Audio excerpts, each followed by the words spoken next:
Welcome again to the online session of history class 9th. So students, we are again continued with the chapter forest society and colonialism. तो पिछले chapter में हमने जो पिछली class में हमने पढ़ा था वो हमने जहाँ तक पढ़ा है साइंटिफिक फॉरेस्ट्री के बारे में पढ़ा था। हमने कुछ चीज़ें हमने डिस्कस की थी फॉरेस्ट लॉज के रिगार्डिंग। हमने पढ़ा था कि how did forest rules affected cultivation, जो हमने कल पढ़ा था।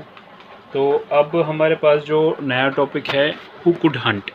अब क्योंकि हंटिंग जो है it is also related to forest, क्योंकि जंगलों में ही हंटिंग होती है।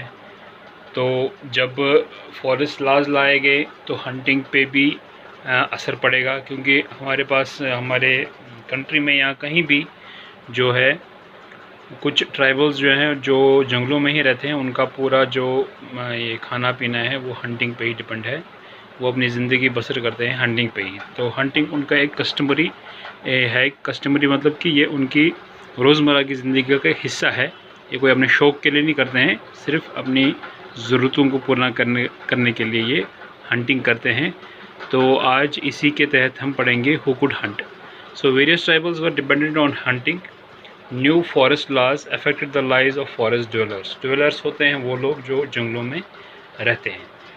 हाउ, कैसे नए लॉज ने फॉरेस्ट ड्वेलर्स को, जंगलों में रहने वाले लोगों की ज़िंदगी को मुतासिर किया। सो पीपल लिविंग इन और near forests survived by hunting deer, wild hens and variety of small animals. तो जो लोग जंगलों के नज़दीक या जंगलों में रहते थे वो अपना जो सर्वाइव करते थे, ज़िंदा रहते थे, या तो हिरणों को मारकर या छोटी जंगली मुर्गियों को, जिनको पैट्रिजेस भी बोलते हैं, and variety of small animals, और छोटे छोटे जानवरों को, जिसमें हम खरगोश ले सकते हैं या तीतर वगैरह, कुछ भी जो जंगलों में जिनको वो खा सकते हैं। तो उनकी ज़िंदगी पूरी डिपेंडेंट थी हंटिंग के ऊपर।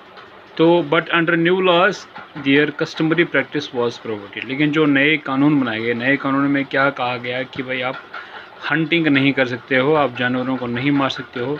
जब जंगलों में जाना ही बंद कर दिया, बैन लग गया, जंगलों में जाने पे ही बैन लग गया, तो इसका मतलब आप हंटिंग भी नहीं कर सकते हो।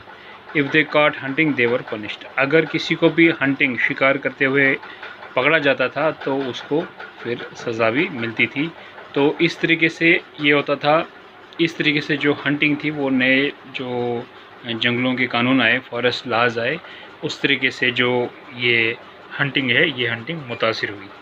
अब हंटिंग का एक अलग साइड भी है। ये सिर्फ इतना ही नहीं है कि हंटिंग को एक गैर कानूनी चीज़ बनाया गया, इसका एक नया एस्पेक्ट भी था, दूसरा हिस्सा भी था, क्योंकि every coin has two faces. तो ये एक हिस्सा था कि हंटिंग को बैन किया गया, लोगों को मुतासिर किया गया कि वो हंटिंग ना करें, कुछ और काम करें मगर हंटिंग ना। बस मेन चीज़ था कि फॉरेस्ट को बचाना। ये अंग्रेज़ों की दलील थी, अंग्रेज़ों की एक्सप्लेनेशन थी। लेकिन हंटिंग का एक और हिस्सा भी था, वो हम आगे डिस्कस करेंगे। तो हंटिंग का जो दूसरा ये साइड था, दूसरा जो हमारा एस्पेक्ट था हंटिंग था, another side of hunting, while tribals were deprived of customary rights, at the same time hunting of big became a sport। जबकि एक तरफ से ट्राइबल्स को महरूम कर दिया गया कि वो अपने कस्टमरी राइट्स जो था उनका, हंटिंग उनका कस्टमरी राइट था, वो काफ़ी सालों से, काफ़ी जनरेशन से ये करते आए थे, क्योंकि उनको ज़िंदा रहने के लिए, अपनी ज़िंदगी बसर करने के लिए हंटिंग ज़रूरी थी। उसी की वही उनका खाना था और कहीं से उनको खाना मिलता नहीं था। तो अपनी उस कस्टमरी राइट्स से उनको महरूम कर दिया गया। उसी वक्त at the same time hunting of big became scope. तो उसी टाइम जो गवर्नमेंट थी उन्होंने बड़े जानवरों को मारना एक स्पोर्ट बना दिया, एक खेल बना दिया। कि जो बड़े जानवरों को मारेगा उसे हम इनाम देंगे या ट्रॉफीज़ देंगे या कुछ भी देंगे। तो बड़े जानवरों को मारना एक गेम बन गया। Hunting of tigers and other big animals and culture related to it. तो hunting of tigers and other big animals, ये एक कल्चर बन गया, एक मानिए एक हॉबी सी बन गई थी कि अगर किसी ने शेर को मार दिया तो उनको बड़ा ये फ़ख्र महसूस होता कि हमने आज शेर को मारा था। तो मेनली ये जो हंटिंग थी, ये जो कल्चर बनाया गया था, ये मेनली बाय किंग्स बनाया गया था, hunting by kings as a hobby. तो जो वहाँ उस टाइम के राजा महाराजा थे, हिंदुस्तान के महाराजा राजा थे, वो शेर को मारना है, क्योंकि वो भी कह सकते हैं डिपेंडेंट थे अंग्रेज़ी हुकूमत के ऊपर, उनके नक्शे कदम पे ही चलते। तो उनको प्लीज़ करने के लिए वो ऐसा करते थे कि वो शेरों का शिकार करके खुद को समझते थे कि हमने बहुत बड़ा कारनामा कर दिया। But during colonial period hunting reach to such extent that various species became almost extent. लेकिन कॉलोनियल पीरियड में हंटिंग इस हद तक बढ़ गई थी, इस हद तक जानवरों को मारा गया था कि काफ़ी स्पीशीज़, तो काफ़ी किस्म जो थी जानवरों की, जंगली जानवरों की, वो ऑलमोस्ट बिल्कुल ख़त्म हो गई थी। जैसे आज हम हमारा यहाँ पे आजकल ये एक चल रहा है इंडिया में सेव टाइगर्स का, जो ये कैंपेन चल रही है सेव टाइगर्स की, ये यही कारण है इसी टाइम में कि इतने ज़्यादा शेरों को मारा गया था कि आज हमारे देश में, हमारी कंट्री में जो टाइगर्स की है वो स्पीशीज़ जो है वो ऑलमोस्ट ख़त्म होने की तादाद पे है, कगार पे है।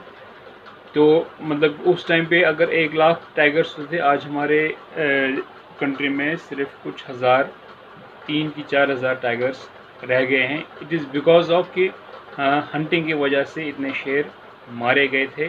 तो बीच में ये भी हम पढ़ेंगे कि क्या वजह हुई थी कि हंटिंग पे रोक लग गई, क्या वजह थी कि आज हंटिंग पे बिल्कुल ये कानून बनाए गए हैं। शेरों का शिकार करना एक जुर्म बन गया। आपने देखा होगा हिरन के शिकार करने पे सलमान खान को सज़ा दी हुई है। यहाँ बहुत से ऐसे जो इंसिडेंट्स हुए हैं जहाँ पे जंगली जानवरों को मारा गया है और उनको पकड़ा गया है, जिन हंटर्स को, तो उनको सज़ा भी हुई है। तो ये आजकल काफ़ी because of the conservation of wild life ये चीज़ें हुई है। हम आगे पढ़ेंगे, लेकिन उससे पहले हम पढ़ेंगे कि हंटिंग के दौरान, कॉलोनियल पीरियड के दौरान इंडिया में जो टाइगर्स थी, यहाँ बहुत सी दूसरी स्पीशीज जो थी, चीता तो अब बिल्कुल हमारे कंट्री में है ही नहीं, बिल्कुल ज़ीरो है।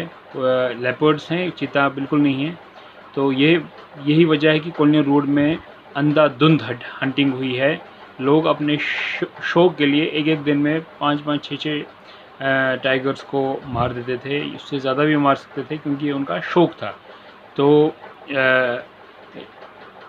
इसका एक वजह ये भी है कि कॉलोनियल रूट में जो अंग्रेज़ थे उन्होंने यहाँ पे बंदूकें लाई, जो एम्यूनिशन था वो यहाँ पे इंट्रोड्यूस करवाया। तो उससे शिकार को मारना और भी, शेरों को मारना या जंगली जानवरों को मारना और भी आसान हो जाता था। तो आगे हम पढ़ेंगे कि किस हद तक ब्रिटिश रूल के दौरान यहाँ पे शेरों की तबाही हुई है, शेरों का शिकार हुआ है।